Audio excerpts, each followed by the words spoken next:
नमस्कार मित्रों, कथा निधि चैनल पर मैं अपर्णा आपका स्वागत करती हूँ। आज मैं आपके लिए लेकर आई हूँ आपकी प्रिय मालती जोशी की कहानी, जिसका शीर्षक है निर्वासित कर दी तुमने मेरी प्रीत।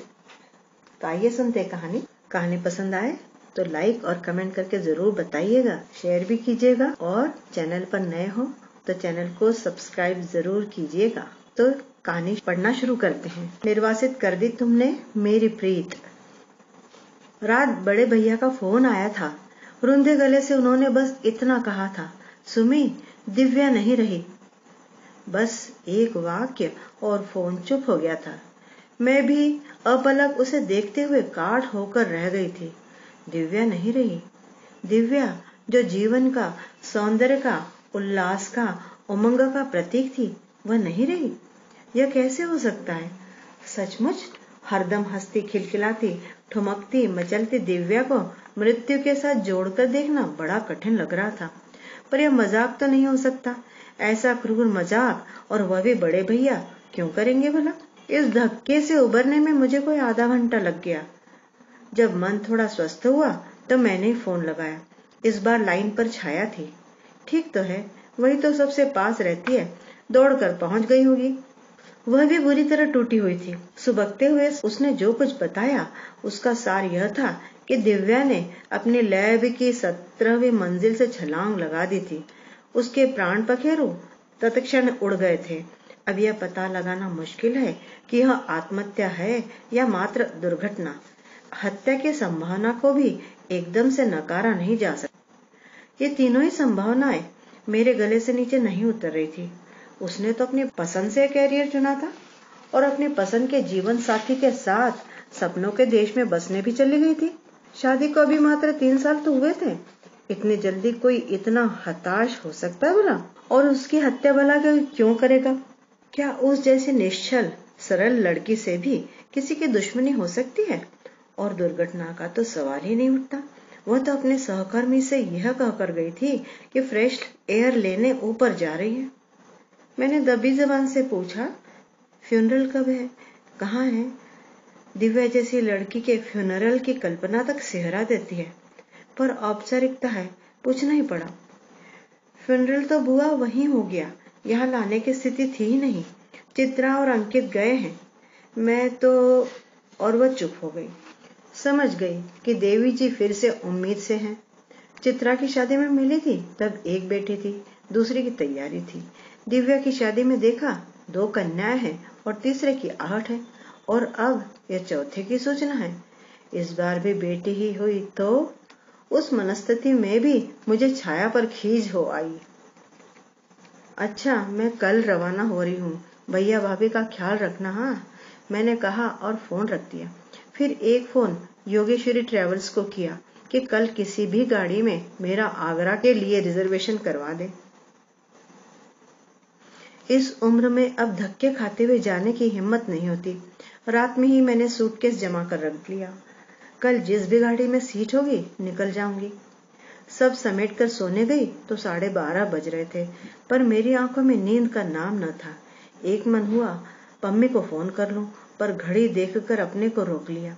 वैसे भैया ने वहां भी फोन तो कर ही दिया होगा, वह भी मेरे आगे पीछे ही पहुंचती होगी। मुंह से चाहे जैसा उल्टा सीधा बोलते रहे, पर ऐसे समय में सब कुछ भूलकर दौड़ी चली आएगी, मुझे विश्वास है। इस समय हम दोनों का वहां होना बेहद जरूरी है। भाभी रो रो कर बेहाल हुई जा रही होंगी। भैया को सांत्वना देने वाला कोई नहीं होगा। अम्मा के बाद उस घर से संबंध थोड़े औपचारिक हो गए थे। जब तक अम्मा थी तब तक तो मैं हर छुट्टी में घर पहुंच ही जाती थी, इसीलिए लड़कियां भी मुझसे हिली हुई थी। खासकर दिव्या के लिए तो मैं फ्रेंड, फिलोसोफर एंड गाइड थी। पर अम्मा के बाद सब कुछ बदल गया। अम्मा की 13वीं पर ही मैंने भाभी को किसी से कहते सुना था, अरे एक सास मर गई तो क्या हुआ, दूसरी तो अभी बैठी है। वे तो बेचारी खटिया से लगी थी, पर यह तो खासम खास है, अभी पता नहीं कितने दिनों तक और राज करेंगी।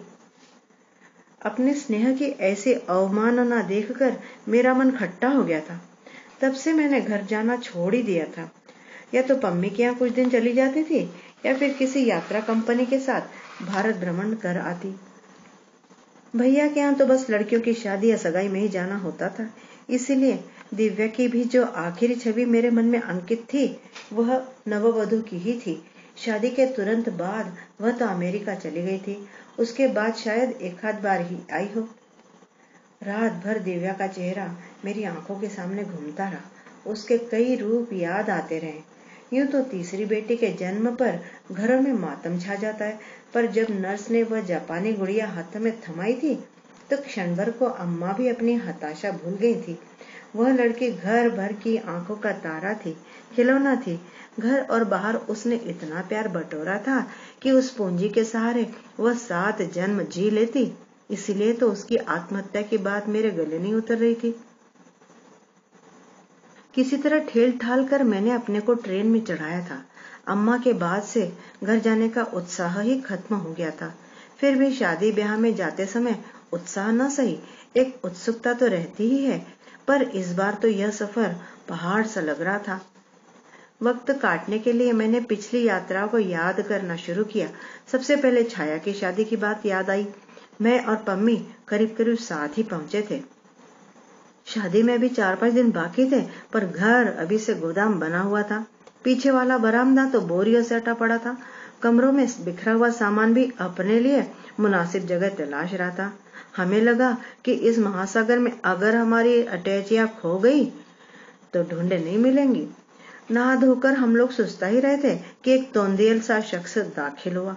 आंटी, आपकी लिस्ट के अनुसार सारा सामान भिजवा दिया था, मिला लिया था? बाकी सामान तो आ गया, पर शायद बासमती का कट्टा नहीं पहुंचा। आप क्या पंगत में बासमती परोसेंगे आंटी जी? गोल्डन सेला चलने दीजिए, आजकल सब जगह रिसेप्शन में यही चलता है। मुकुंद, पंगत में तो तुम्हारा जी जो चाहे वही बनवा लेना, मैं तो घर के लिए मंगवा रही थी। अब साल भर 30 त्योहार चलते रहेंगे, दामाद का समधियों का आना जाना लगा ही रहेगा। उन्हें क्या सेला चावल खिलाऊंगी? अभी ले आऊं या बाद में लाने से चलेगा? बाद में ले आना। अभी ले आते तो लगे हाथ साफ सुथ करके गोलियां डाल के रख देती। जी अच्छा, कहकर जब वह मुकुंद नामक प्राणी चला गया तो मैंने पूछा, आजकल गोपाल दास के यहाँ से सामान नहीं आता क्या, या कि यह उन्हीं का आदमी है? क्या बात करती हो, ये तो इनका स्टूडेंट है, फाइनल में है, इंग्लिश में एमए कर रहा है। पम्मी चिंकी, मुझे तो यकीन ही नहीं हो रहा। मुझे तो लगा जैसे सीधे किराने की दुकान से उठकर चला आ रहा हो। दुकान उसी की है, शहर का सबसे बड़ा किराना मर्चेंट है उसका बाप। मुझसे बोला कि अगर इस बार छाया दीदी की शादी का सामान हमारे यहाँ से लाए तो बड़ी मेहरबानी होगी। हमने कहा ठीक है, हमें क्या, कहीं भी पैसे देने हैं, वहां न दिए यहाँ दे दिए। ये पैसे देंगी, पम्मी फुसफुसाई। मैंने बड़ी मुश्किल से चिकोटी काट कर उसे चुप किया। फिर विषय बदलने की गरज से भाभी से कहा, हमें होने वाले दामाद की फोटो तो दिखाई है, हमने सुना है कि वे भी भैया के स्टूडेंट थे। हाँ, पिछले साल ही तो फाइनल किया है, गोल्ड मेडल मिला था। अच्छा, अब पीएचडी कर रहे हैं, मुरादाबाद में लेक्चर है। भाभी फोटो लेने भीतर चली गई तो पम्मी ने कहा, कन्यादान के लिए गोल्ड मेडल की वरदक्षिणा, सौदा कोई बुरा नहीं रहा, क्यों दीदी? पम्मी, तुम थोड़ी देर चुप नहीं रह सकती? चुप कैसे रहूं दीदी, मुझे तो ये चिंता खाई जा रही है कि इस साल अगर इस मोटूमल की पोजीशन आ गई तो बेचारी चित्रा की जिंदगी तबाह हो जाएगी। पम्मी की बात पर मेरी हंसी भी छूट गई और मुझे गुस्सा भी आ गया। अच्छा हुआ भाभी फोटो लेकर प्रकट हो गई और बात वहीं दब गई। हम लोग फोटो देख रहे थे कि एक सुदर्शन सा नवयुवक एक मिस्त्री टाइप व्यक्ति के साथ मंच पर अवतरित हुआ। आंटी जी, आप इलेक्ट्रिशियन के लिए कह रही थी, ले आया हूँ। क्या क्या काम करवाना है बता दीजिए। सामान ले आए? कैसा सामान? एक तो बिजली की झालरें चाहिए, पूरे कंपाउंड में और मकान में लगेंगी। 2 ठो बड़े पंखे चाहिए, एक बरामदे में लगेगा और एक छत पर। 2 ठो पंखे और 2 कूलर जनवासे में भी लगेंगे। हाँ, वहाँ एक रंगीन टीवी भी चाहिए। दूसरे दिन इतवार है, वे लोग महाभारत देखेंगे। और देखो, एक बड़ा सा फ्रिज 2 दिन पहले से ही वहाँ आ जाए। हलवाई ने कहा है कि बंगाली मिठाई फ्रिज में ही रखी जाएगी यहाँ। वह लड़का मुंह बाए भाभी की फरमाइशें सुनता रहा, फिर धीरे से बोला, ये सब सामान कहाँ से आएगा? अब यह भी मैं बताऊंगी? अजीब आदमी हो, हाथ हिलाते चले आए। सामान नहीं होता तो इस बिजली वाले का क्या मैं अचार डालूंगी? लड़का अपना सा मुंह लेकर बाहर चला गया, साथ में वह मिस्त्री भी। पम्मी एकदम पूछ बैठी, भाभी क्या यह भी स्टूडेंट है? हाँ, क्यों? तो इस साल इसे गोल्ड मेडल दिलवा दीजिए। क्यों? उस समय पता नहीं कहां से चित्रा कमरे में टपक पड़ी। पम्मी की उससे कभी नहीं बनी। इस बार भी पम्मी को अपमानित करते हुए कसैले स्वर में बोली, उसे तुम्हारी सिफारिश की जरूरत नहीं है छोटी बुआ, आलोक हमेशा से टॉपर रहा है। चित्रा शायद सेफ की चाबी लेने आई थी, लेकर चली गई, पर वातावरण को बड़ा असहज बना गई। मैंने वातावरण को थोड़ा हल्का बनाने की कोशिश करते हुए कहा, दरअसल भाभी, लड़का इतना सुंदर है कि हमें लगा चित्रा के साथ उसकी जोड़ी खूब जमेगी। अरे सुंदर है तो क्या सिर पर बिठा ले? भाभी ने हिकारत से कहा, न जात का न बिरादरी का। वैसे भी चित्रा के लिए तो हमें कोई डॉक्टर या इंजीनियर ही ढूंढना है। वो तो छाया का रंग थोड़ा दबा हुआ था, तो हमने सोचा चलो प्रोफेसर ही सही। हाँ सो तो है, प्रोफेसरों को तो कैसी भी बीवी भी चल जाती है। पम्मी किसी तरह बाज नहीं आ रही थी। मैंने उसे जबरदस्ती उठाते हुए कहा, चल थोड़ा लॉन में घूम लेते हैं। बैठे बैठे मेरे पांव अकड़ गए, अब तो धूप भी कम हो गई है, चल। बाहर आते ही मैंने उसे आड़े हाथों लिया। तुम्हारी जबान पर क्या कांटे उगाए हैं जो एक बात भी सीधी नहीं निकलती? कुछ भी कहने से पहले कम से कम मेरा तो ख्याल किया करो। तुम्हारे पास तो अपना घर परिवार है, पर मुझे तो रिटायर होकर यहीं इन्हीं लोगों के पास आना है। कोई जरूरी है? मेरे यहाँ भी तो आ सकती हो। बहुत संकोच हो रहा हो तो अपनी सारी जमा पूंजी मेरे छोटे के नाम कर देना, मैं बिल्कुल मना नहीं करूंगी। मैं कोई माकूल सा जवाब सोच ही रही थी कि उसने कहा, दीदी उधर फाटक पर देखो। मैंने देखा, आलोक नामक वह शख्स अपने स्कूटर पर अब भी बैठा हुआ सड़क ताक रहा था। कमाल है, इतनी लताड़ खाने के बाद भी जनाब अब भी जमे हुए हैं। गोल्ड मेडल का सवाल है दीदी, शायद मिस्त्री को भेजकर मंगवाया होगा सामान। पर इस बार पम्मी का अंदाज गलत साबित हो गया। बाद में पता चला था कि बिजली का काम भी मोटूमल नहीं कर दिया था, इस फिक्रे के साथ कि यह काम क्या उस घोंचू के वश का है। इस समय आलोक को मिस्त्री का नहीं किसी और का ही इंतजार था। एकाएक वह सतर्क होकर खड़ा हो गया। एक साइकिल सड़क से सरपट आती हुई सर्र से फाटक के भीतर दाखिल हुई और उसके साथ साथ आलोक भी। वह दिव्या थी, स्कूल से लौटी थी। आते ही दोनों में तकरार शुरू हो गई। यह वक्त है तुम्हारा घर लौटने का, घड़ी देखिए। ओफो, नाराज क्यों होते हो? एक्स्ट्रा क्लास थी आज फिजिक्स की। फेंको मत, जुलाई में कहीं एक्स्ट्रा क्लास लगती है? लगती है बाबा, हमारे यहाँ 10th और 12th के लिए वीक में 2 बार लगती है, उसने रुआसी आवाज में कहा। और आप अभी जाना मत, मैं भी तैयार होकर आई। कहाँ जाना है? मार्केट। और कहाँ? चूड़ियां लेनी है, मेकअप का सामान खरीदना है, टेलर के यहाँ से लहंगा भी उठाना है। तो जाओ जल्दी करो।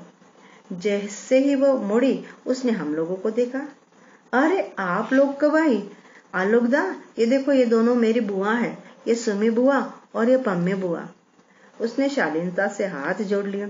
दिव्या ने हमारे पांव को हल्का सा स्पर्श किया और भीतर भाग गई। जाते हुए फिर एक बार आलोक को रुकने के लिए जता गई। ऐसा शायद पहली बार हुआ था कि उसने मेरा इतना औपचारिक अभिवादन किया हो, नहीं तो वो तो बस लिपट जाती थी, झूम जाती थी मेरे ऊपर, मचल जाती थी कि अभी सूटकेस खोलकर दिखाइए बुआ कि हमारे लिए क्या लाई है। थोड़ा बुरा तो लगा, पर मैंने मन को समझा लिया कि दिव्या अब बड़ी हो रही है, बच्ची नहीं रही। और सचमुच जब वह तैयार होकर बाहर आई तो मानना पड़ा कि वह बड़ी हो गई है। स्कूल यूनिफॉर्म में गुड़िया सी दिखती दिव्या सलवार सूट में एकदम आकर्षक युवती लग रही थी। बाहर आई तो भाभी भी साथ थी। दोनों में खूब चकचक हो रही थी। मुझे देखती दिव्या बोली, अच्छा बुआ, फंक्शन में एक आध दिन लिपस्टिक लगाने में कोई हर्ज है क्या? मैं भाभी का मूड देखकर जवाब सोच रही थी कि भाभी बोल उठी, अरे जब एक आध बारी लगानी है तो अलग से खरीदने की क्या जरूरत है? अजब तमाशा है, तीनों का सामान अलग अलग आएगा। खैर, बड़ी तो दुल्हन है, पर ये दोनों तो साझे में काम चला सकती हैं कि नहीं? एक हमारा जमाना था, घर में एक पाउडर का डिब्बा आता था, घर भर लगाता था। हमारा आपका जमाना बहुत पीछे छूट गया भाभी। हमारे यहाँ तो वह इकलौता पाउडर का डिब्बा भी बाबूजी से छुपा कर लाना पड़ता था, नहीं तो घर में महाभारत मच जाता था। तब तक आलोक और दिव्या फाटक तक पहुंच चुके थे। आलोक ने स्कूटर स्टार्ट किया और दिव्या उछलकर पीछे बैठ गई। उनकी आंखों से ओझल होते ही पम्मी ने एक विशिष्ट भंगिमा से मेरी ओर देखा। मैं कुछ समझ पाती इससे पहले ही भाभी ने उसका मतलब भांप लिया। तबक कर बोली, पम्मी जी ज्यादा चतुराई न झाड़ो। सुमी कुछ समझे न समझे, हम तुम्हारे इशारे खूब समझते हैं। बेटों वाली हो ना, इसीलिए तुम्हारी नाक ऊंची है। हमें तो पग पग पर इन लड़कों का मुंह जोहना पड़ता है। इस जमाने में लड़कियों को क्या कहीं अकेले भेजा जा सकता है? फिर तुम्हारे भैया तो हमेशा कहते रहते हैं कि तुम एक बेटे के लिए रोती रहती हो। तुम्हारे तो इतने बेटे हैं, इन्हें ही अपना समझो। कहते कहते उनका गला भरा था। अनजाने पम्मी ने उनकी दुखती रग छू दी थी। बड़ी मुश्किल से उन्हें शांत किया जा सका। इसके बाद मैंने पम्मी से कसम ले ली थी कि जितने दिन रहेगी शराफत से रहेगी। एक बार भी बदतमीजी की तो मैं उसी दम भोपाल लौट जाऊंगी। इसके बाद पम्मी ने तो शराफत ओढ़ ली, पर मेरी नजरें चोर बनती गई। जब भी वे दोनों साथ होते मैं अनचाहे उनकी ही गतिविधियां नोट करती रहती। उस घर में आलोक की कोई हैसियत हो न हो, दिव्या के लिए उसका शब्द एक आदेश होता था। हर काम में, हर बात में आलोक का सहयोग और सहमति आवश्यक थी। अल्पना के लिए आलोक का सर्टिफिकेट चाहिए, नहीं तो वह उसे मिटाकर दोबारा बनाएगी। मेहंदी का डिजाइन वो ही पसंद करेंगे। दिव्या के चेहरे पर कौन सी हेयर स्टाइल फबेगी, इसे भी वे ही तय करेंगे। कपड़ों का चुनाव तो उन्हीं को करना था। गरज यह कि हर बात में उनकी मुहर का लगना जरूरी था। लेडीज संगीत वाले दिन की घटना याद आ रही है। उस दिन दिव्या ने खूब रंग जमाया। मुझे तो पता ही नहीं था कि वह इतना अच्छा नाच लेती है। उसी दिन बहुत सुंदर भी लग रही थी। किसी ने कहा, दिव्या तुम्हारा चुन्नी बेस मोरपंखी है ना, तो शादी वाले दिन तुम लम्हे वाला वो डांस बागों में मोर नाचे वो वाला गा करना, बड़ा मजा आएगा। नहीं, एक गरज से सुनाई दी। हम सब चौंक पड़े। तब तक हमें आलोक की उपस्थिति का एहसास ही नहीं था। हमें पता ही नहीं था कि बरामदे में बैठा वही कैसेट चला रहा था। शादी में कोई नहीं नाचेगा, उसने सख्त लहजे में कहा। क्यों? दिव्या ने इतरा कर पूछा। ये कोई फिल्मों का सेट है कि घर की लड़कियां नाचेंगी? पता है, ठेठ गांव की बारात है और गांवों में नाचने वाली लड़कियों को अच्छी नजर से नहीं देखा जाता।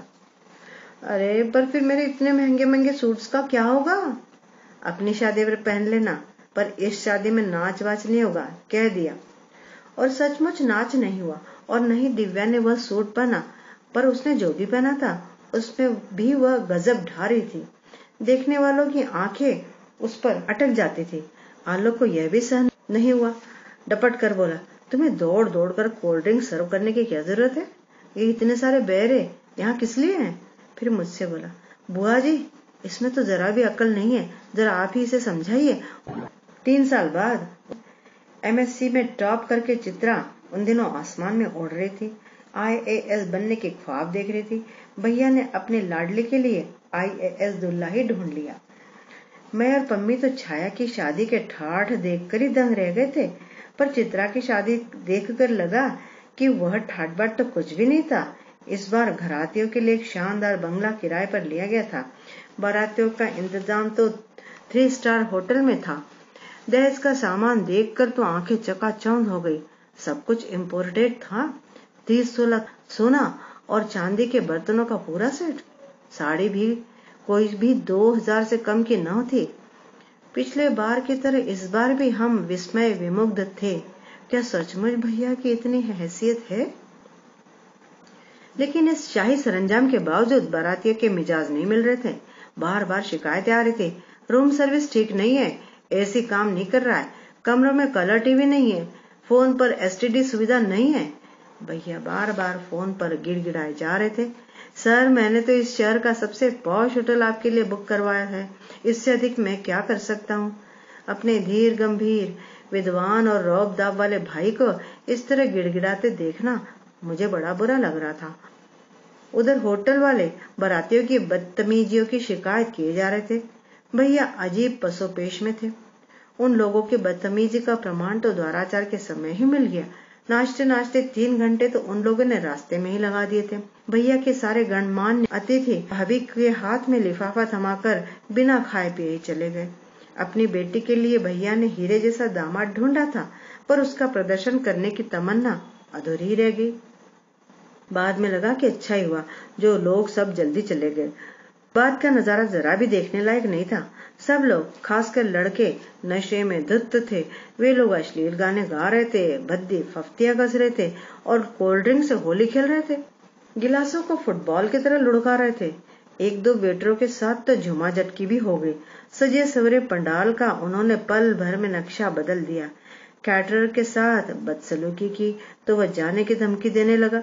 अब भैया कभी उसके हाथ जोड़े थे तो कभी उन लड़कों के। मेरा तो खून खौल उठा था। बड़ी मुश्किल से अपने ऊपर जब्त किए रही। ऐसा न हो कि कहीं अपनी वजह से रंग में भंग पड़ जाए। उधर भाभी बार बार आंसू पोंछते हुए अपने भाग्य को कोस रही थी।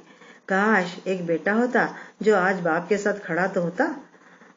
वहां जो एक सुपुत्र थे, यानी कि सन इन लॉ प्रोफेसर जितेंद्र, बड़े ही निर्लिप्त भाव से सारा तमाशा देख रहे थे। मौका पाते ही उन्होंने हंसते हुए कहा, बुआ जी देख रही है ना, अभी ने पता लगेगा कि बारातियों के नखरे क्या होते हैं। हमारा तो गंवई गांव का परिवार था, उसे धर्मशाला में टिका दिया था, 5 मिठाइयों वाली पंगत दे दी। हमारा तो खैर कोई सवाल ही नहीं था, हम तो लिहाज में ही मारे गए। पापा जी को अब आनंद आ रहा होगा। पापा जी की फजीयत का सबसे ज्यादा आनंद तो खुद जितेंद्र ही उठा रहे थे। सब कुछ देखकर उन्हें बड़ा आसुरी संतोष मिल रहा था। मुझे तो छाया पर तरस आ रहा था। दीन दुनिया से बेखबर, बस अपनी छुटकी में ही मगन थी। एक गोद में एक पेट में, दोनों बच्चों ने उसे हलकान कर रखा था। दूसरों की ओर ध्यान देने का उसे अवकाश ही नहीं था। सबसे ज्यादा ताव तो मुझे चित्रा पर आ रहा था। महंगा ब्राइडल मेकअप करवाकर ऐसे तनी बैठी थी मानो विश्व सुंदरी का खिताब जीत लिया हो। लड़के पापा का अपमान कर रहे थे, मखौल उड़ा रहे थे, बेजा फरमाइशें कर रहे थे। उसे जैसे किसी चीज से लेना देना नहीं था, कोई सरोकार नहीं। स्टेज पर बैठी बड़ी मंद मंद मुस्कुरा रही थी।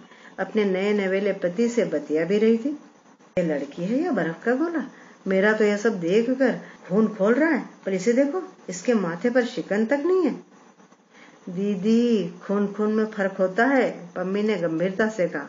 हमारा तुम्हारा खून खोलता है क्योंकि वह पसीने की कमाई से बना है।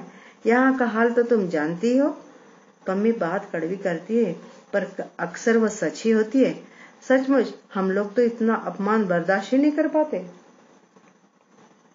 मुझे 22 साल पुरानी घटना याद हुई। बारातियों के वही परंपरागत तेवर थे।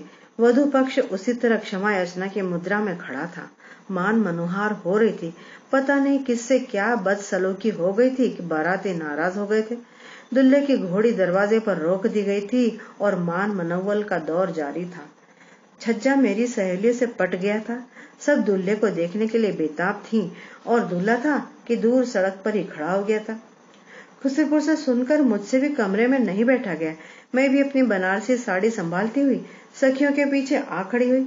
ऊपर से देखा बाबूजी, भैया, चाचा जी सबके सब हाथ जोड़कर प्रार्थना किए जा रहे हैं और सामने वाले तनी हुई मुद्रा में खड़े हैं। मेरा खून तो जैसे उबलने लगा, कनपटियां फड़कने लगी।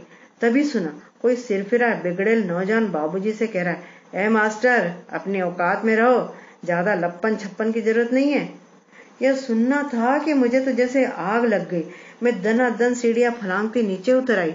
बीच मंडप में आकर मैंने ऐलान कर दिया, बाबूजी, इन लोगों को विदा कर दीजिए, यह शादी नहीं हो सकती। सब लोग एकदम सन्न रह गए। अम्मा तो बेहोश ही हो गई। अब भैया, भाभी, चाचा सब मुझे समझाने में जुट गए। बाबूजी ने भी कहा, बेटा यह कोई अनोखी बात नहीं है, ऐसा तो होता ही रहता है। हिंदुस्तान में हर बाराती अपने को राजा समझता है और बेटी का बाप दुनिया का सबसे निरीह और असहाय प्राणी। उसे इन जिल्लतों से गुजरना ही पड़ता है। पर तू इतनी सी बात के लिए अपनी जिंदगी तबाह न कर बेटी। नहीं बाबूजी, यह मेरे लिए इतनी सी बात नहीं है। ऐसे संस्कारहीन परिवार में मेरा गुजारा नहीं हो सकता। इससे तो मैं कुंवारी ही भली हूँ। लिहाजा बारात बेरंग लौटा दी गई थी।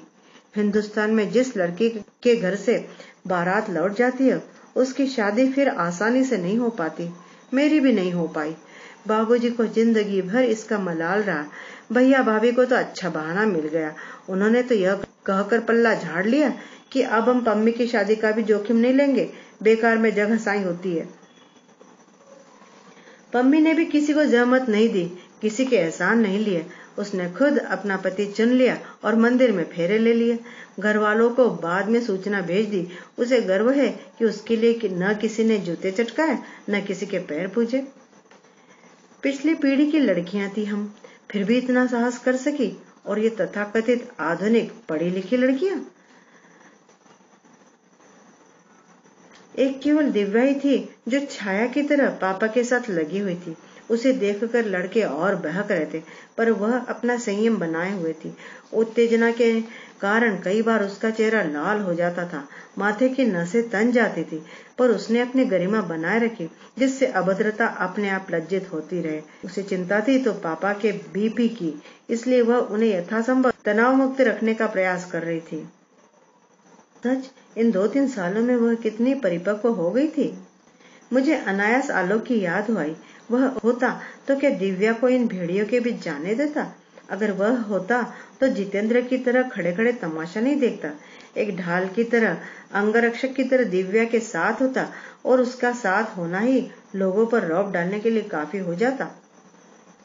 बिना किसी बड़ी दुर्घटना के जब खाना पीना समाप्त हो गया तो सबने चैन की सांस ली। थोड़ी सी फुर्सत मिली तो मैंने दिव्या से पूछा, तुम्हारे आलोकदा नजर नहीं आ रहे? वे तो कब के पास होकर चले गए बुआ। उन्हें निमंत्रण नहीं दिया? पापा के इतने सारे स्टूडेंट्स हैं, किस किस को निमंत्रण देंगे? फिर आलोकदा का पता भी तो हमारे पास नहीं है। उन्होंने कभी संपर्क करने की कोशिश ही नहीं की। मैंने पैनी नजरों से उसकी आंखों में झांक कर देखा, चेहरा पढ़ने की कोशिश की, पर मुझे वहां कुछ नहीं मिला। क्या बचपन के साथ बचपन का प्यार भी हवा हो गया, या कि वहां ऐसा कुछ था ही नहीं? दिव्या जब किसी काम से उठकर चली गई तो छाया ने अपनी छुटकी को थपकते हुए कहा, एक बात बताऊं बुआ, किसी से कहोगी तो नहीं? पम्मी बुआ से तो बिल्कुल भी नहीं। नहीं कहूंगी, किसी से भी नहीं कहूंगी। बताओ क्या बात है? अगर चाहते तो आलोक को भी बुला सकते थे, पते की कोई समस्या नहीं थी, यहीं का तो है वह। कोई भी घर से पता ले आता, पर जानबूझकर ही नहीं बुलाया। क्यों? आपको पता है उसने क्या किया? क्या किया? अरे ये लड़के होते ही ऐसे हैं, उंगली दो तो पहुंचाई पकड़ लेते। मतलब? अरे बड़ा भाई जानकर दिव्या थोड़ा हंस बोल लेती थी, जनाब पता नहीं क्या समझ बैठे, जाते हुए पापा से दिव्या का हाथ ही मांग बैठे। फिर क्या? मम्मी ने ऐसा फटकारा कि बच्चे जिंदगी भर याद रखेंगे। दिव्या ने क्या कहा? वह क्या कहेगी, उसे तो हमने भनक तक नहीं लगने दी। बेचारी गले गले तक पीएमटी की पढ़ाई में डूबी हुई थी, उसका कैरियर चौपट नहीं हो जाता। अच्छा ही हुआ कि मैंने उसे ये नहीं बताया कि आलोक का नया पता मुझे मालूम है। अभी साल भर पहले की तो बात है, केमिस्ट्री का प्रैक्टिकल लेने मैं एक कस्बे में गई थी। आजकल हर कहीं कॉलेज खुल गए हैं। छोटा सा कस्बा था, कॉलेज की छोटी सी इमारत थी। पता चला यहाँ तीनों फैकल्टी है, लॉ क्लासेस भी रात में लगती है। जैसे ही भीतर प्रविष्ट हुई, एक गोरे चिट्टे युवक ने आकर प्रणाम किया। बुआ जी पहचाना? क्षण भर सोचकर मैंने कहा, आलोक हो ना? चलिए पहचान तो लिया। तुम यहाँ क्या कर रहे हो? जी हिस्ट्री में एमए कर रहा हूँ मैं। हिस्ट्री में? क्यों? जी अंग्रेजी में तो गोल्ड मेडल मिला नहीं, सोचा हिस्ट्री में ट्राई कर लेते हैं। वैसे आईएएस की तैयारी भी कर रहा हूँ, लोग सोचते हैं कि उसमें हिस्ट्री बड़े काम आती है, तो मैंने सोचा अरे तो उसके लिए शहर में रहकर कोचिंग लो ना, यहाँ क्यों पढ़े हो? यहाँ एक हायर सेकेंडरी स्कूल में जॉब ले लिया है, सुबह कॉलेज में पढ़ता हूँ और दोपहर में स्कूल में पढ़ाता हूँ। थोड़ा पैसा जमा हो जाए फिर कोचिंग के लिए दिल्ली जाऊंगा। मुझे उसकी आर्थिक स्थिति के बारे में ठीक से ज्ञान नहीं था, इसीलिए मैंने ज्यादा कुरेदना ठीक नहीं समझा। फिर उसी ने पूछा, आप यहाँ कब तक हैं बुआ जी? बस आज भर, रात की ट्रेन पर रिजर्वेशन है। तो फिर ठीक है, मैं शाम को आता हूँ, कुछ देर मेरे कमरे में आप आराम कर लीजिएगा, फिर थोड़ा घुमा लाऊंगा, रात को ट्रेन पर भी चढ़ा दूंगा। मैंने उसका निमंत्रण सहर्ष स्वीकार कर लिया। उसे देखकर मुझे इतनी खुशी हुई कि मुझे खुद पर आश्चर्य हो रहा था। सच तो यह है कि अजनबी शहर में एक भी चेहरा जाना पहचाना मिल जाए तो बड़ा सुकून मिलता है। कॉलेज वालों को उसने मेरे आतिथ्य का मौका ही नहीं दिया। स्कूटर पर बिठाकर सीधे अपने कमरे पर ले गया। वहां नाश्ते का, चाय का पूरा सरंजाम था।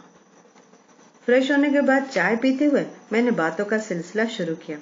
दिव्या का मेडिकल में हो गया है, तुम्हें पता तो होगा। अच्छा, कहाँ हुआ है? जबलपुर में। कमाल है, यह दूसरा साल चल रहा है और तुम्हें पता भी नहीं। तुम तो उसके गुरु हुआ करते थे। अरे काहे का गुरु, वह तो एक बेगार थी जो मैं ढो रहा था। आंटी जी तो हर किसी से कुछ न कुछ काम लेने में माहिर थी। मैंने बीएससी किया था, इसलिए दिव्या की कोचिंग मेरे गले पड़ गई। यह बात तो तुम ठीक कहते हो। हमारी भाभी इस मामले में बड़ी उस्ताद है, उन्हें डर भी नहीं लगता। घर में 3-3 जवान लड़कियां हैं, फिर भी लड़कों का जमघट लगा रहता है। पता नहीं भैया को यह सब कैसे अच्छा लगता है। पता है, एक जमाने में वे इतने स्ट्रिक्ट हुआ करते कि हमारे लिए उनके दोस्तों के सामने निकलना तक मना था। पानी भी देना होता था तो दरवाजे के भीतर से ट्रे पकड़ाते थे। सर को तो शायद अब भी ये सब अच्छा नहीं लगता, तभी जुबान से कहते भी हैं कि बच्चों को पढ़ने लिखने दो, क्यों अटका कर रखती हो। पर आंटी कहाँ मानती है, कहती है हर जगतों में लड़कियों को नहीं भेज सकती, कुछ काम तो लड़कों के ही करने के होते हैं। भाभी के पास यही एक हथियार तो है जिसके बल पर वे भैया को चुप करा देती है। माफ कीजिए, पर आपके भैया इतने बेचारे भी नहीं हैं। गुरु निंदा नहीं करनी चाहिए, पाप लगता है, पर सच बात जुबान पर आई जाती है। सर खुद कुछ कहते नहीं, बस आंटी के कंधे पर रखकर बंदूक चलाते हैं। मतलब आंटी सिर्फ काम ही करवाती हैं ऐसा नहीं है, दुनिया भर का सामान भी मंगवाती रहती है। जिसने भी पैसे मांगे समझ लो हमेशा के लिए खारिज हो गया। और घर के कमाऊ व्यक्ति को तो यह नजर आता ही होगा कि घर में जो बेहिसाब सामान आ रहा है वह उसकी आमदनी के अनुपात से बहुत ज्यादा है, फिर भी वे चुप रहते हैं। इसका मतलब साफ है, उनकी इस मामले में मूक सम्मति है। मैं चुपचाप चाय गटकती रही। जवाब में कहती भी क्या। आपके सामने यह सब कहना अच्छा नहीं लग रहा है, पर एक बार बात चल निकली है तो रोकना भी मुश्किल है। मुझे गोल्ड मेडल नहीं मिला, बहुत बुरा लगा। किसी और को मिलता तो शायद इतना दुख नहीं होता, पर वह बनिए का बेटा मुकुंद हम सबसे बाजी मार ले गया।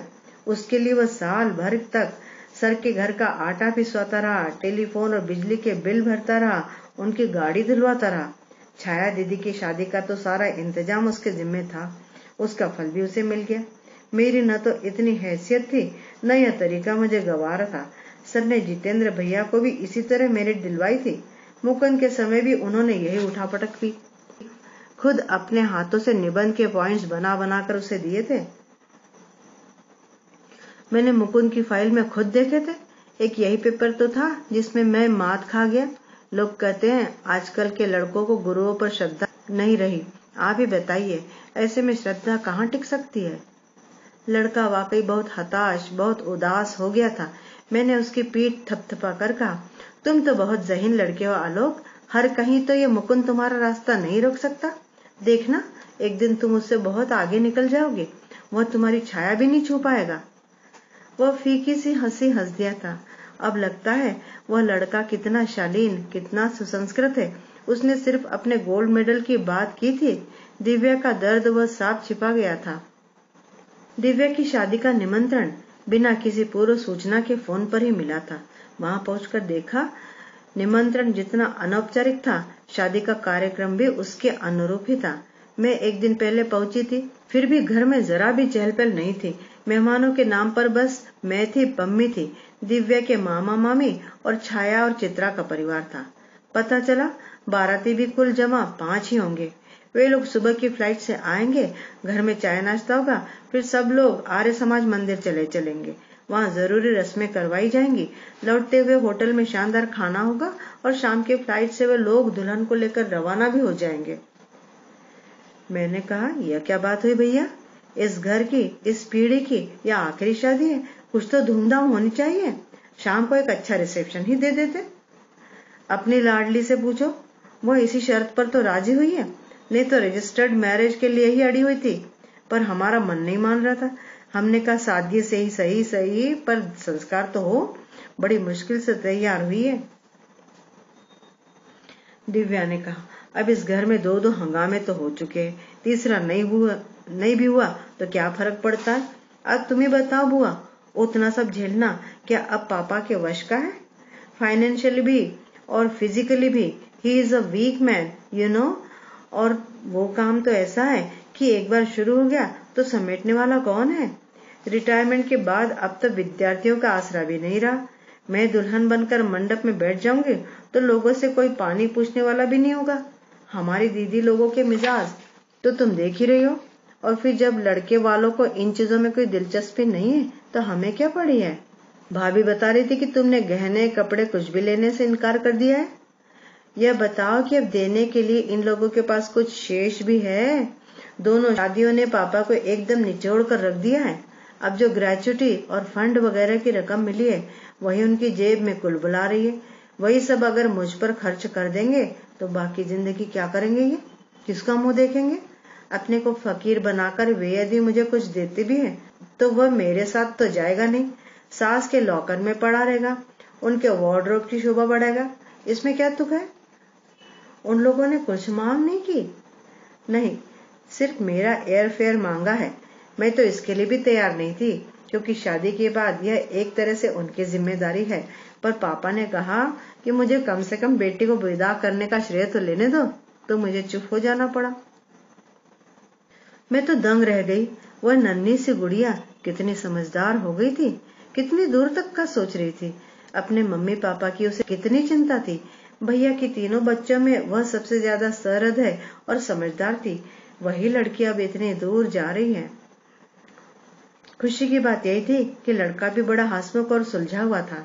पिछले 6 सालों से बाहर था पर अभी तक अपनी संस्कृति, अपनी सभ्यता को भूला नहीं था। लोग भी बड़े सज्जन लगे। नहीं तो अपने ग्रीन कार्ड होल्डर बेटे को कोई यूं सेत मेत में ब्याह देता है क्या।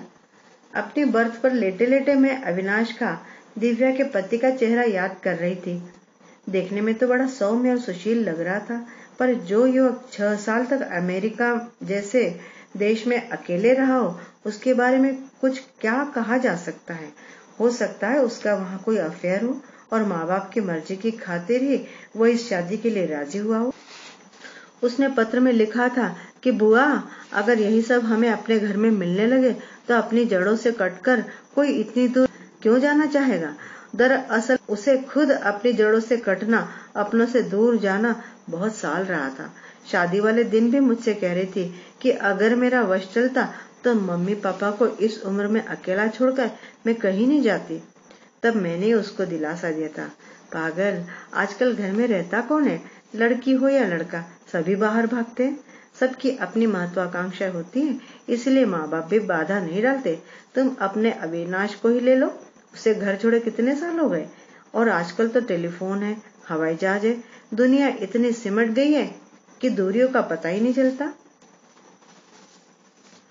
घर इस बार भी मेहमानों से भरा हुआ था, पर इस माहौल में वह रौनक नहीं थी। पूरे वातावरण में एक उदासी घुली हुई थी। भैया एकदम टूटे टूटे दिख रहे थे। दुख की इस घड़ी में वह एकदम अकेले पड़ गए थे। भाभी रो रो कर बेहाल हुई जा रही थी। उन्हें अपनी सुध नहीं थी, वह भैया को क्या देखती। घर में उनके पीहर वालों का ही जमघट लगा हुआ था। वे 24 घंटे उन्हीं को घेरे रहते। छाया को भी बच्चों की साज संभाल से जितना वक्त मिलता वह माँ की सेवा शुश्रूषा में लगा देती। भैया के लिए किसी के पास वक्त नहीं था, या फिर उनके दुख का किसी को अंदाजा नहीं था। मेरे वहां पहुंचने से भैया को बहुत बड़ी राहत मिली। पम्मी भी आ जाती तो बहुत अच्छा होता, पर उसका अभी अभी अपेंडिक्स का ऑपरेशन हुआ था। वह इतना लंबा सफर करने की स्थिति में नहीं थी। मातमपुरसी वालों का तांता लगा हुआ था, उनके पास भैया को ही बैठना पड़ता था। छाया को छोड़कर जितेंद्र भी अपनी नौकरी पर लौट गए थे।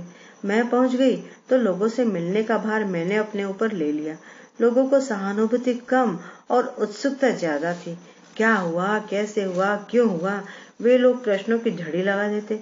दुख तो यह था कि इनमें से एक भी प्रश्न का उत्तर हमारे पास नहीं था। हम लोग खुद चित्रा और अंकित की प्रतीक्षा कर रहे थे। उन लोगों ने वहां से बस एक बार फोन किया था, सिर्फ अपने सकुशल पहुंचने की सूचना दी थी और कहा था बाकी बातें घर आकर ही होंगी। मतलब यह कि हमारे लिए वे दुख की घड़ियां भी निरापद नहीं थी। मन में तरह तरह की शंकाओं का ज्वार उठता रहता था। रोज की डाक में करीब 5-6 पत्र आ जाते थे। उनका जिम्मा भी मैंने अपने ऊपर ले लिया। सोच लिया कि एक आभार पत्र छपवा कर सब दूर भेज दूंगी। इसके लिए भैया को परेशान नहीं करूंगी। 2-3 दिन के बाद मैंने भैया से धीरे से पूछा, दिव्या के ससुराल से कोई नहीं आया? वे लोग क्यों आएंगे? क्यों? अगर यह हादसा अविनाश के साथ होता तो आप जाते कि नहीं? छाया बतला रही थी कि उन लोगों ने तो अब तक एक फोन भी नहीं किया। कहाँ किया? डिटेल्स जानने के लिए मैंने एक बार लगाया था तो किसी ने ढंग से बात तक नहीं की। अच्छा, ऐसे भी क्या नाराजगी है? नाराजगी तो है। क्यों? भैया ने टोह लेने के गरज से इधर उधर देखा, फिर बोले, चल ऊपर छत पर चलते हैं, थोड़ी खुली हवा में बैठेंगे, यहाँ तो मेरा दम घुटने लगा है। आपको सीढ़ियाँ चढ़ना मना है ना? अरे कुछ नहीं होता, जब इतना बड़ा घाव झेल गया तो एक आध बार सीढ़ी चढ़ने से कुछ नहीं होगा। मैं समझ गई कि खुली हवा का तो बहाना है, भैया मुझसे कुछ कहना चाहते हैं, इसलिए फिर मैंने प्रतिवाद नहीं किया। छत पर हमेशा की तरह 2 बेत की कुर्सियां पड़ी हुई थी। वहां बैठकर थोड़ा सुस्ताने के बाद भैया बोले, यह बात मैंने तुम्हारी भाभी को भी नहीं बताई थी, किसी को भी नहीं बताता, पर अब लग रहा है इसे मन में रखे रखे मेरी छाती फट जाएगी, इसलिए तुमसे कह रहा हूँ, सिर्फ तुमसे कह रहा हूँ। आप मेरी ओर से निश्चित रहिए भैया, आपकी बात कहीं नहीं जाएगी, सिर्फ मुझ तक ही रहेगी। इसका विश्वास है तभी तो। भैया कुछ देर चुप रहे, फिर बोले, एक बार उनका फोन आया था। किसका? दिव्या के ससुर का? हाँ, बोले अविनाश वापस आना चाहता है, आकर यहाँ अपना नर्सिंग होम खोलना चाहता है। मुझे पहले से पता नहीं था, मैंने तो अपनी सारी पूंजी अभिलाष को दे दी, अब मेरे पास कुछ भी नहीं है। अभिलाष कौन? उनका बड़ा बेटा? हाँ, वे दोनों पति पत्नी डॉक्टर है। दोनों ने सरकारी नौकरी छोड़कर अपना नर्सिंग होम शुरू किया है, 3 मंजिला बिल्डिंग बना ली है। आपने क्या जवाब दिया है? मैंने कहा, देखिए मुझसे जो भी बन पड़ेगा मदद कर दूंगा, पर मेरे पास एक मुश्त इतनी रकम कहाँ है कि नर्सिंग होम बन सके। 3 बेटियों की शादी कर चुका हूँ। तो तपाक से बोले, हमने तो आपसे कुछ नहीं लिया, नई शादी में एक पाई खर्च करवाई, तो क्या अब वसूलने का इरादा है? मैंने उनसे कहा कि यह आपका बड़प्पन है कि आपने इतने सादगी से शादी की, पर मेरे पास हार्ड कैश सचमुच बहुत कम है, नाम मात्र को है। तो बोले, आपके पास इतना बड़ा मकान तो है, इसे बेच दीजिए। वैसे भी आप तो 2 ही प्राणी हैं, इतने बड़े मकान का क्या करेंगे? कहीं अच्छा सा फ्लैट ले लीजिए, मेंटेन करने में भी सुविधा रहती है। फिर आपने क्या कहा? क्या कहता, मेरा तो दिमाग सुन्न हो गया था। मैंने कहा सोचकर बताऊंगा, तो दूसरे दिन फिर उनका फोन आ गया। मैंने कहा, देखिए यह मकान मेरे अकेले का नहीं है, यह हमारी पुश्तैनी संपत्ति है, इस पर मेरी बहनों का भी हक है और बेटियों का भी। कुछ भी करने से पहले सबकी सहमति लेनी होगी। अगर बेचता हूँ तो सबको हिस्सा भी देना पड़ेगा। मुझे तो आज पहली बार पता चला कि इस मकान पर मेरा भी हक है। मैंने मन ही मन बाबूजी की दूरदर्शिता को धन्यवाद दिया कि उन्होंने जमीन बेचकर शहर में यह हवेली नुमा मकान खरीद लिया था। उनकी नौकरी में तो यह कभी भी संभव न होता। मुझे खुशी भी हुई कि भैया इस पर हमारे हक को स्वीकार कर रहे हैं। खुशी के उस आवेग में मैंने कहा, भैया औरों की बात तो मैं नहीं जानती, पर मैंने अपना हक आपको दिया। भैया सूखी हंसी हंसकर बोले, अब तो खैर इसकी कोई जरूरत ही नहीं है, पर तुम्हारे विषय में मैं उस समय भी निश्चिंत था। पर और लोग अपना हक कैसे छोड़ देते, और क्यों छोड़ते? पम्मी को तो मैंने शादी पर भी कुछ नहीं दिया था। छाया को 3 बेटियां बहनी है, चित्रा को नहीं है जरूरत, फिर भी सबको देने के बाद जो बचता उसमें या तो हमारे सिर पर छत बचती या अविनाश का नर्सिंग होम खड़ा होता। फिर मैंने उन्हें अपनी समस्या बताई तो बोले, देखिए वह मेरा बेटा है, उसके लिए मैं तो कुछ न कुछ करूंगा ही, चाहे मुझे पत्नी के गहने क्यों न बेचने पड़े। आपके कान में बात डालने का मकसद सिर्फ इतना था कि वह आपका भी कुछ लगता है, इसलिए आपका भी कुछ फर्ज बनता है। इस समय वहाँ बहुत रिसेशन चल रहा है, बाहर वालों को जबरदस्ती रिटायर करके स्वदेश भेजा जा रहा है, इसलिए वह बहुत इनसिक्योर फील कर रहा है। मैं उसे आश्वस्त करना चाहता हूँ। कहने को तो घर में भी एक नर्सिंग होम है, पर वहाँ उसका काम करना ठीक नहीं होगा। वह हमेशा अपने आप को भाई का मातहत समझेगा। इस समय उसकी मनस्थिति इतनी विचित्र है कि जरा से में उसका ईगो हर्ट हो सकता है। भैया मुझे तो यह सारा प्रोजेक्ट ही विचित्र लग रहा है। फिर उन्होंने एक और सुझाव दिया, आप ऐसा क्यों नहीं करते कि ऊपर अपने लिए 2 कमरे बनवा ले, नीचे का हिस्सा बच्चों के लिए छोड़ दे, वे अपने हिसाब से उसे डेवलप कर लेंगे। भैया मुझे लगता है कि उनका शुरू से ही यह मकसद रहा होगा। वे बड़ी चतुराई से धीरे धीरे असली बात पर आना चाहते थे। क्या पता, अगर मुझे पता होता यह सवाल दिव्या की जिंदगी से जुड़ा है तो 1 मिनट में मकान खाली कर देता, भले ही सारी जिंदगी सड़क पर गुजारनी पड़ती। आपने दिव्या से तो बात की होगी? हाँ, मैंने डॉक्टर साहब से सोचने के लिए थोड़ा और वक्त मांग लिया और दिव्या को फोन किया। सुनकर वह तो जैसे आसमान से गिरी। उसे तो कुछ भी पता नहीं था। तुम्हें तो मालूम है, वह जो कुछ भी काम करती थी मन लगाकर करती थी। उस समय भी वह अपने रिसर्च में मशरूफ थी। उसकी दुनिया लैब में ही सिमट कर रह गई थी। बाहर कैसी हवा बह रही है उसे मालूम ही नहीं था। उसने कहा, पापा आप परेशान न हो, मैं 2 दिन बाद फोन करती हूँ। फिर किया? हाँ, पूरे 6 दिन बाद किया। बताया कि किसी गलत इंजेक्शन के कारण अविनाश के एक मरीज की मृत्यु हो गई थी।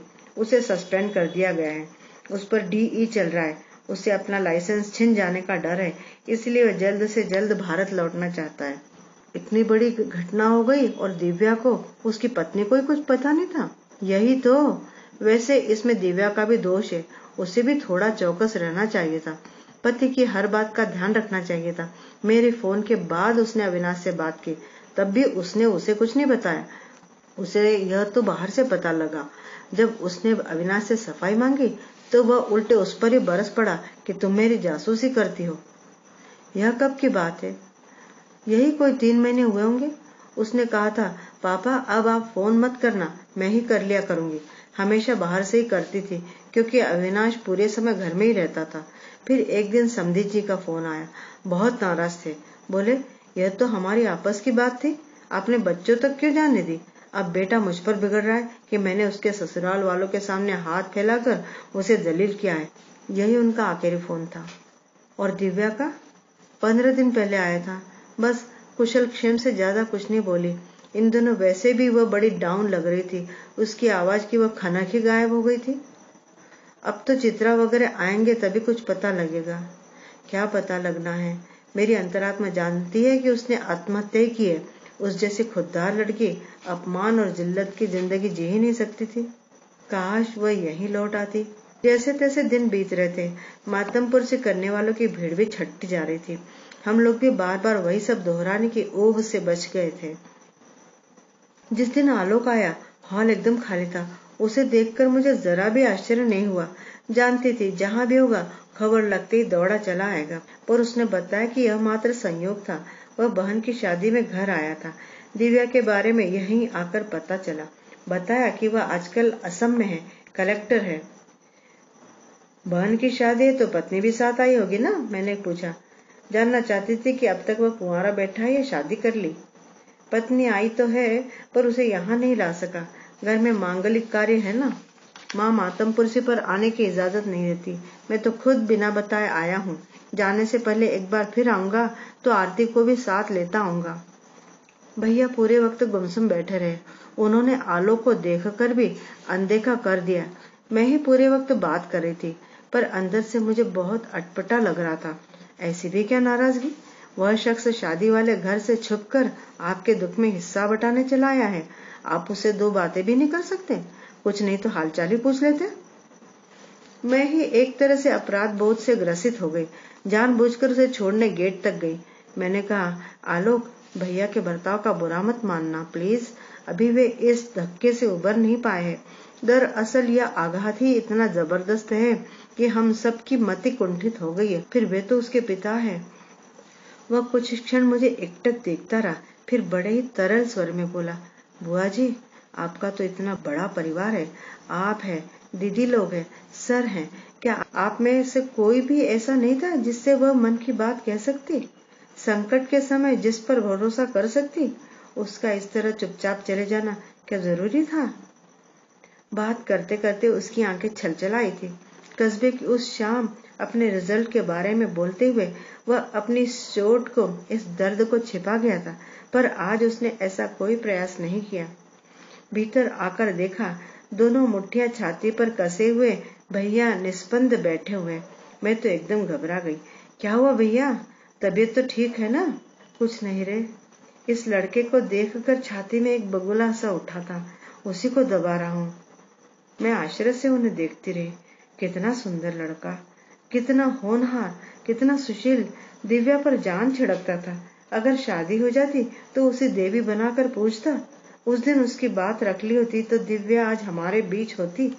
पराये देश में अजनबी लोगों के बीच यूं छटपटाकर प्राण न दे देती। पर क्या करूं, तुम्हारी भाभी को यह सब रास नहीं आया। उत्तर में मौन ही बनी रहे मैं। इसके बाद कहने को था ही क्या। निर्वासित कर दी तुमने मेरी प्रीत। यह कहानी मित्रों यहाँ पूरी होती है। मुझे आशा है कि आपको कहानी बड़ी पसंद आएगी। कमेंट करके जरूर बताइएगा, लाइक भी कीजिएगा और नए हो तो मेरे चैनल को जरूर सब्सक्राइब कर लीजिएगा। फिर मिलती हूँ ऐसी अच्छी सी कहानी के साथ।